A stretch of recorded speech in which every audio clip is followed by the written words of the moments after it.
এই তুমি কটা রুটি খাবে? শোনো না, তুমি 4টে রুটি বানাও, 4টে।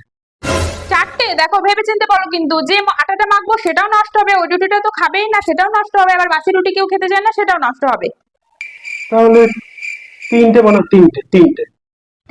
দেখো আমি কিন্তু বড় বড় রুটি করি, তখন আবার ওটাও খেতে পারবে না, তখন বলবে যে পেটটা ভরে গেছে আমি খেতে পাচ্ছি না, তখন কিন্তু ওটাও নষ্ট হবে।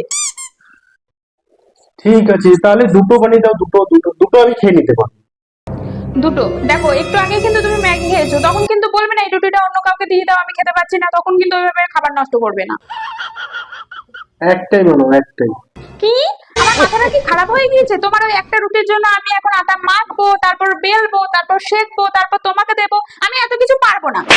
বাইরে থেকে কিছু আনিয়ে নাও, না হলে রুটি আনিয়ে নাও, আর সেটাও যদি না পারো তাহলে বাড়িতে মুড়ি আছে, দুটো বাতাসা দিয়ে সেটাই খেয়ে নাও। কোথাকারকে এলেন, ওর জন্য এখন একটা রুটি বানাতে হবে, যত সব।